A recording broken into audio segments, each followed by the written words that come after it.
semuanya, selamat datang di pembelajaran hari ini. Perkenalkan, nama saya Selena Ganul dengan NIM 231324006 dari Program Studi Pendidikan Ekonomi, Fakultas Keguruan dan Ilmu Pendidikan di Universitas Sanata Dharma, Yogyakarta. Pada pertemuan kali ini saya akan membahas materi Ekonomi SMA kelas 10 semester 2 mengenai sistem pembayaran dan konsep uang sebagai alat pembayaran.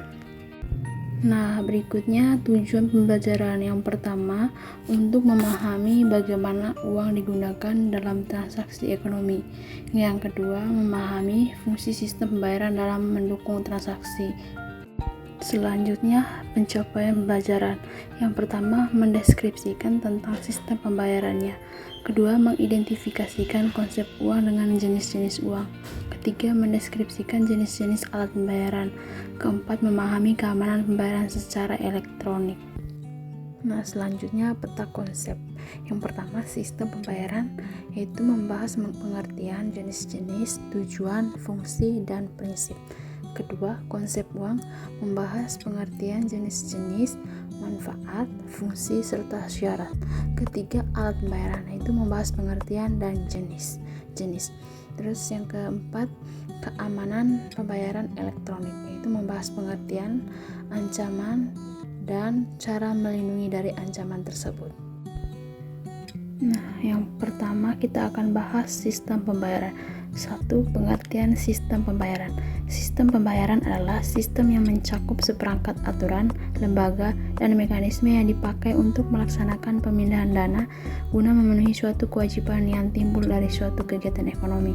Kedua, jenis-jenis sistem pembayaran. Yang pertama, sistem pembayaran tunai adalah alat pembayaran yang paling krusial, umum, dan terlama digunakan masyarakat adalah uang tunai. Yang kedua, sistem pembayaran non-tunai adalah instrumen yang digunakan berupa alat pembayaran menggunakan kartu, cek, nota debit, maupun uang elektronik. Nah, yang ketiga, yaitu tujuan sistem pembayaran adalah memungkinkan uang berpindah dari satu pihak ke pihak lain. 4. Fungsi sistem pembayaran adalah stabilitas keuangan dan efisien ekonomi. Kelima, prinsip sistem pembayaran yaitu efisien, aman, perlindungan konsumen, dan kesetaraan akses. Nah, B. Konsep uang. 1. Pengertian uang. Uang adalah benda yang digunakan masyarakat sebagai alat tukar atau pembayaran barang dan jasa, juga kekayaan atau aset berharga lainnya. Sesuai fungsinya tersebut, uang adalah unsur terpenting dalam kegiatan ekonomi. Kedua, jenis-jenis uang berdasarkan lembaga yang menerbitkan dan berdasarkan bahan pembuatnya. A. Jenis uang berdasarkan lembaga yaitu uang kartal adalah uang yang terbentuk fisik seperti kertas atau logam yang digunakan sebagai alat pembayaran dalam transaksi sehari-hari. Nah, uang kartal ini diterbitkan oleh bank sentral. Nah, seperti teman-teman lihat ada contoh uang kartal yaitu uang kertas, 50, 100, dan uang logam. Nah, sedangkan uang giral adalah alat pembayaran yang berbentuk surat-surat berharga atau surat-surat penting seperti cek, giro, wesel, kartu kredit, dan polis. Nah, seperti teman-teman berikut ini adalah contoh uang giral. Nah, B.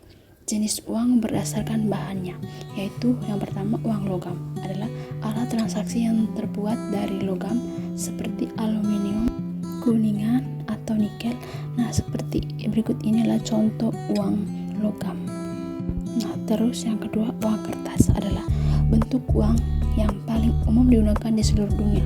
Nah, uang kertas digunakan sebagai alat pembayaran dan memiliki beberapa keuntungan dibanding dengan uang logam. Nah, contoh uang kertas yaitu sebagai berikut. Ada uang 1.000, 10.000, 100, 5.000, dan 20.000. Nah, C. Jenis uang berdasarkan nilainya yaitu yang pertama, uang bernilai penuh adalah uang yang nilai intrinsiknya sama dengan nilai nominalnya. Contoh dari uang yang bernilai penuh yaitu logam seperti uang emas dan uang perak. Kedua, uang tidak bernilai penuh adalah jenis uang yang tidak memiliki nilai intrinsiknya lebih kecil daripada nilai nominalnya. Contohnya uang tidak bernilai penuh yaitu uang kertas dan logam yang tidak terbuat dari emas atau perak. Nah, selanjutnya D, jenis uang berdasarkan kawasannya, yaitu yang pertama uang lokal adalah jenis uang yang dapat dibelanjakan di lokasi geografis tertentu di organisasi yang berpartisipasi. Nah, uang lokal tidak didukung oleh pemerintah nasional dan biasanya digunakan untuk mendorong pengeluaran dalam komunitas lokal. Nah, terutama dengan bisnis lokal. Contoh uang lokal adalah rupiah yang digunakan di Indonesia. Nah, kedua, regional adalah jenis uang yang digunakan secara luas di satu wilayah geografis tertentu. Contohnya adalah euro yang dapat digunakan oleh besar negara di Eropa. Yang ketiga, uang internasional adalah jenis uang yang berlaku di seluruh dunia dan digunakan sebagai standar pembayaran internasional. Contohnya adalah dolar Amerika Serikat yang digunakan sebagai mata uang internasional yang paling umum. Nah, selanjutnya kita akan membahas fungsi dan manfaat serta syarat uang. Nah, fungsi uang adalah sebagai alat tukar utama dalam kegiatan ekonomi masyarakat. Nah, sedangkan manfaat uang yaitu sebagai pendorong aktivitas ekonomi. Nah, manfaat uang bagi perekonomian negara adalah dapat menciptakan lapangan pekerjaan. Biasanya orang yang memiliki uang atau modal banyak cenderung akan membuka lapangan pekerjaan. Nah, yang terakhir syarat uang yaitu yang pertama, kegunaan diterima secara umum. Kedua, uang mudah disimpan dan dibawa. Ketiga, nilai harus stabil. Keempat, memiliki jaminan. Kelima, tahan lama. Dan yang terakhir, terdiri dari beberapa pecahan. Nah, yang bagian C ini kita akan membahas tentang alat pembayaran. Yang pertama, pengertian alat pembayaran adalah sarana yang digunakan untuk melakukan transaksi keuangan, baik dalam pembelian barang atau jasa. Kedua, jenis-jenis alat pembayaran. Pertama, jenis pembayaran tunai adalah jasa yang diberikan oleh pihak bank kepada nasabah yang berupa layanan pengambilan atau penjemputan uang tunai dan non-tunai dari lokasi nasabah untuk disetor pada rekening nasabah di bank tersebut. Kedua, pembayaran non-tunai. Perkembangan teknologi yang semakin pesat memungkinkan Anda untuk melakukan transaksi non-tunai dengan sistem yang lebih mudah dan cepat. Nah, sistem pembayaran non-tunai merupakan cara transaksi yang memerlukan uang. Nah, ada beberapa jenis alat pembayaran non-tunai yang perlu kita ketahui, yaitu sebagai berikut. Pertama, kartu kredit. Kartu yang dikeluarkan oleh bank sebagai alat pembayaran non-tunai dengan menggunakan mekanisme hutang. Berikut ini adalah contoh kartu kredit seperti teman-teman lihat. Nah, yang kedua, kartu debit. Alat pembayaran yang berbasis saldo memiliki nasabah. Nah, kartu ini diterbitkan oleh bank tempat nasabah memiliki rekening. Nah, dan contohnya itu sebagai berikut. Nah, yang ketiga yaitu internet banking. Layanan perbank yang bisa digunakan oleh nasabah melalui jaringan internet. Nah, berikut ini adalah contoh pembayaran secara internet banking seperti teman-teman lihat itu.